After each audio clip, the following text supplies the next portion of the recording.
Iman itu final. Yang Islam meyakini la ilaha illallah Muhammadur Rasulullah. Yang Katolik, yang Kristen mengimani bahwa dalam ketuhanan ada Trinitas, itu hak mereka beriman.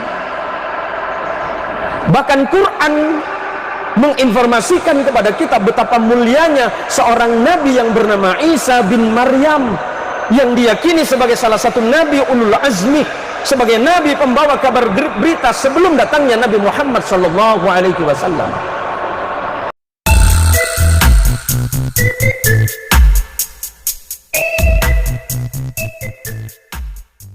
Halo sahabat yang dikasih oleh Tuhan, berjumpa kembali dengan saya di channel ini. Terima kasih buat teman-teman yang telah mendukung perkembangan channel ini dengan cara subscribe, like, komen, dan share.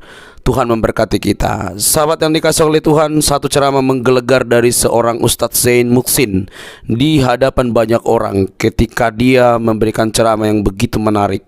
Saya mengambil kutipan sedikit saja, boleh teman-teman melihat di channel beliau, dan begitu hebat karena dia menjadi penceramah yang muncul untuk berbagi soal ilmu pengetahuan dan bagaimana menempatkan orang lain pada porsinya. Dia diundang pada suatu ceramah untuk menceramahkan soal kristologi, katanya sesuai dengan sudut pandang Quran dan juga Alkitab atau Islam dan Kristen. Teman-teman, ini menjadi bahan buat teman-teman yang mungkin sering sekali menganggap dan juga heboh atau terlalu ikut campur ketika orang Kristen percaya bahwa Yesus itu adalah Tuhan. Ini dia videonya teman-teman, jangan skip. Mari kita bahas tuntas. Indonesia, dalam satu bulan ini saya banyak diundang ceramah halal bihalal, dan paling terakhir kemarin saya diminta untuk ceramah kristologi selama kurang lebih 1 jam, menjembatani pemikiran antara Islam dan Kristen menggunakan terminologi Quran dan Injil. Apa yang mau saya sampaikan? Iman itu final. Yang Islam meyakini la ilaha illallah Muhammadur Rasulullah. Yang Katolik, yang Kristen mengimani bahwa dalam ketuhanan ada Trinitas, itu hak mereka beriman. Bahkan Quran menginformasikan kepada kita betapa mulianya seorang nabi yang bernama Isa bin Maryam, yang diyakini sebagai salah satu nabi ulul azmi, sebagai nabi pembawa kabar berita sebelum datangnya Nabi Muhammad sallallahu alaihi wasallam. Dan kemudian Quran memuliakan ibunya Isa menjadi nama surah Maryam. Umat Islam wajib menghormati Isa dalam konteks kenabian. Tetapi apakah kemudian Katolik dan Kristen atau yang lainnya meyakini Isa itu bagian dari oknum ketuhanan? Itu iman mereka, dan kita hormati dan kita hargai mereka. Al-Quran menyatakan dengan tegas, walau sya'a rabbuka la'amana man fil ardi kulluhum jami'a. Kalau Allah Tuhanmu itu mau ya Muhammad, niscaya seluruh bumi ini semuanya beriman kepada Allah. Al-Quran kemudian bertanya, apakah lantas kalian akan membenci mereka karena mereka tidak beriman kepadaku? Ini maksudnya apa, Ibu? Mudah. Enggak sekalian sama kopinya, Bu? Oh, atas, Pak. Nah, ini penting, Pak. Apa yang mau saya obrolin, yang mau saya sampaikan adalah bahwa kita semuanya hadir di acara halal bihalal ini karena hati kita hatinya orang baik. Kalau bukan Allah yang membuat hati kita baik, tidak mungkin kita berkumpul di tempat ini dalam suasana yang panas, dalam suasana yang banyak hal yang membuat kita ini gelisah. Udah azan ya?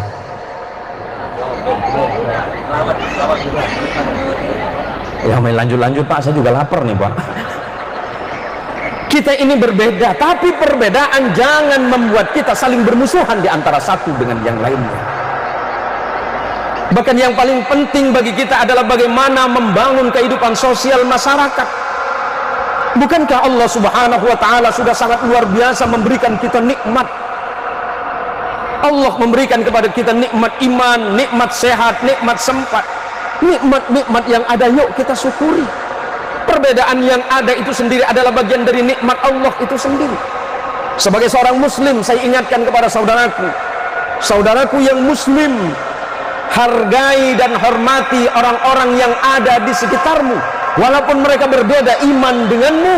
Sebab Rasulullah Muhammad sallallahu alaihi wasallam ketika membangun kota Madinah, bukan saja dibangun oleh umat Islam, tapi Madinah di dalamnya ada orang Yahudi, ada orang Nasrani, ada orang Majusi, bahkan ada orang-orang yang tidak percaya kepada Tuhan sekalipun. Semuanya dihimpun oleh Nabi dalam satu kesatuan yang bernama masyarakat kota Madinah. Madinah bisa bermakna Madaniyah, Madaniyah bisa bermakna peradaban baru. Maka sama dengan Kuburaya, mudah-mudahan berawal dari Kuburaya, Provinsi Kalimantan Barat ke depan semakin lebih hebat lagi, semakin lebih kuat, semakin lebih sukses dan makmur. Rakyatnya berada dalam naungan ridha Allah Subhanahu wa taala. Ini ceramahnya Ustadz kok ngegas? Iya Pak, panas ini loh Pak. Ya bukan cuma sampean yang panas Pak, saya ini lebih panas lagi nih loh Pak. Ini malah saya khawatir amplopnya tipis ini Pak. Pak Kades, ya ingat ya, nomor rekening saya masih yang itu Pak. Nah ini penting Bu. Maka ibu-ibu yuk, karena kita ini hidup berbeda. Sini saya lihat ada Timanggung adat nampaknya ini, Timanggung adat Dayak, kemudian ada kawan-kawan LP. Baik teman-teman yang dikasih oleh Tuhan, kita sudah menyimak dengan baik dalam hitungan menit saja. Teman-teman, apa tanggapan teman-teman ketika mendengar apa yang disampaikan oleh Ustadz Zain Muhsin ini teman-teman? Sekali lagi dengan rasa hormat saya kepada Ustadz Muhsin, Zain Muhsin, hormat karena saya mengambil kutipan dari ceramah Pak Ustadz, karena saya tertarik dengan apa yang dibahas oleh Pak Ustadz. Nah teman-teman yang dikasih oleh Tuhan, dalam cuplikan ini ada beberapa poin yang sangat penting untuk kita garis bawahi. Yang pertama, bahwa Pak Ustadz ini diundang untuk menjadi penceramah soal kristologi. Kristologi berarti ilmu tentang Kristus, ya. Sederhananya begitu. Saya tidak tahu dari mana ilmu atau lulusan mana, tetapi biarlah. Karena sering sekali juga para polemikus muslim, bukan Ustadz Zain Muhsin, yang lainnya polemikus atau polimuter yang suka mutar-mutar, sering sekali membahas tentang Alkitab atau Yesus Kristus di dalam berbagai macam ceramah mereka. Dan itu bukan untuk memberikan yang baik, tapi hal lebih sering kepada hal yang miring. Dan mereka diberi gelar kristolog. Padahal mereka hanya bisa mencari-cari masalah di dalam Alkitab. Dan itu sudah bisa kita lihat di berbagai media teman-teman. Yang kedua, saya sangat respect dengan Ustadz Zain Muhsin ketika dia berkata bahwa ketika pun orang Kristen atau Katolik menganggap bahwa Yesus itu Tuhan, kita tidak boleh menjadi menjadi gusar lah begitu. Biarlah mereka percaya yang diyakini, tidak perlu kita kayak orang lain lah, kayak para polemikus itu yang suka mencari-cari masalah. Dan yang penting untuk saya kasih tahu bahwa Yesus itu Tuhan bukan karena pengakuan manusia. Jadi teman-teman harus ngerti sampai di situ. Yesus itu Tuhan bukan karena pengakuan manusia, bukan karena pengakuan orang Kristen, tapi dari sejak semula, dari sejak sananya dia sudah Tuhan, dia sudah Allah. Itu sebabnya tanpa pengakuanmu pun, pengakuan para polemikus muslim atau siapapun itu, dia tetap Tuhan. Tanpa kita tidak akui pun dia Tuhan, dia tetap Tuhan dan tidak ada yang dapat mempengaruhi itu. Jadi jelas ya. Jadi bukan karena manusia menuhankan dia jadi Tuhan. Tanpa nggak dianggap pun oleh manusia, dia tetap Tuhan. Karena dari sananya dia Tuhan. Dan dia tidak perlu mengaku-ngaku. Dan dia tidak perlu berkata, oh aku sembah, aku Tuhan. Tidak perlu. Karena Tuhan tidak perlu ngomong begitu. Yang biasanya seperti itu ya nabi palsu, seperti dia. Nabi palsu itu sering ditulis di Alkitab. Mereka berbicara atas nama Allah, tapi Tuhan tidak mengutus mereka. Itu sebabnya ada nabi palsu dan nabi asli. Itu ada dalam Alkitab. Kalau Yesus tidak perlu ngaku-ngaku, oh aku Tuhan, sembah aku, tidak perlu. Dia sudah Tuhan dari sananya, dia sudah Allah dari sananya. Jadi teman-teman tidak usah ambil pusing dan tidak usah kepo atau tidak usah mempermasalahkan. Itu ranah akidah kami, itu ranah pengajaran kami, itu ranah doktrin kami, itu ranah iman kami. Hargai itu, kata Ustadz Zain, kalau saya mau panjangkan seperti itu. Nah, yang seterusnya teman-teman, kita garis bawahi kembali bahwa kalau misalnya Isa dan ibunya Maryam sesuai dengan Al-Quran diberi penghargaan dan dituliskan nama Siti Maryam dalam Al-Quran, dan itu penghargaan menurut Ustadz Zain Muksin, ya terima kasih, seperti itu. Terima kasih. Saya tetap akan hargai gitu teman-teman. Saya tidak timbul rasa apapun. Tapi yang terpenting buat saya kasih tahu bahwa Isa di dalam Quran dan juga Yesus di dalam Alkitab sesuai dengan silsilah dari sejak semulanya dan nanti di akhir hidup atau datangnya kembali itu berbeda teman-teman. Bahkan dari silsilah keluarga pun berbeda, nama ibu juga berbeda, tahun kisahnya juga berbeda, jauh sekali. Bukan bermaksud saya mau mengatakan bahwa Ustadz Muksin Zain Muksin ini salah. Dia kan berkata menurut Quran, bukan Alkitab.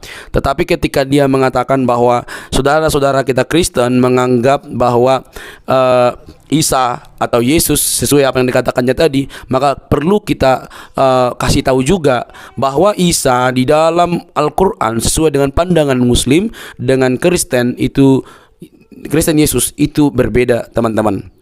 Tetap saya respect karena itu pandangannya Ustadz Zain Muksin. Tetap saya respect, tetap saya kagum karena dia bisa memberikan ceramah yang seperti ini di hadapan banyak orang yang nyata-nyata ada banyak orang juga yang mencari-cari atau mencari-cari kesalahan, bahkan lebih memperkeruh keadaan. Begitu. Nah, teman-teman, boleh kita belajar bahwa kita perlu saling menghormati, memupuk rasa toleransi satu dengan yang lain. Teman-teman boleh membaca Alkitab, silahkan. Teman-teman boleh membaca Quran, silahkan. Itu semua bisa dilakukan tanpa disuruh-suruh. Kita bisa belajar semuanya. Yang penting kita boleh saling menghormati satu dengan yang lainnya. Yesus Kristus itu Tuhan bagi alam semesta. Dia tidak pernah berkata di dalam Alkitab bahwa dia Tuhannya orang Kristen saja, bukan. Tapi dia Tuhan alam semesta. Tuhan alam semesta harus tunduklah sama dia. Semua ciptaannya harus tunduk sama dia. Jadi dia datang ke dunia bukan untuk orang Kristen saja atau menjadi milik orang Kristen, tapi dia milik semua orang apabila kita mau percaya kepada Yesus sebagai Tuhan dan Juru Selamat kita. Ingat, dia Tuhan sudah dari sananya, bukan karena pengakuan manusia. Sebenarnya dia tidak butuh pengakuan. Dia butuh percayalah kalian sama Tuhan. Itu baru kalian diselamatkan. Dia Tuhan dari sananya. Pada mulanya adalah firman. Firman itu bersama-sama dengan Allah. Firman itu adalah Allah. Teman-teman bisa membaca itu dalam Yohanes 1 ayat 1. Dan ayat 14, firman itu menjadi manusia, diam di antara kita, dan teman-teman boleh percaya sama dia, dan teman-teman akan mendapatkan kehidupan yang kekal. Itu inti daripada ajaran kekristenan. Yesus datang ke dunia untuk menyelamatkan kita yang berdosa. Dia mati dengan cara mati di kayu salib, bangkit dari kematian, nanti akan datang kedua kali untuk menghakimi. Itu inti pengajaran. Kalau kita tidak percaya kepada Yesus, itu pilihan dan pasti ada resikonya. Teman-teman, terima kasih untuk Ustadz Zain Muksin. Saya tetap respect. Hanya saya menggarisbawahi beberapa poin itu saja. Sampai di sini video saya. Tuhan memberkati kita. Jangan lupa untuk mendukung dengan cara subscribe, like, komen, dan share. Sampai ketemu di video selanjutnya. Bye-bye.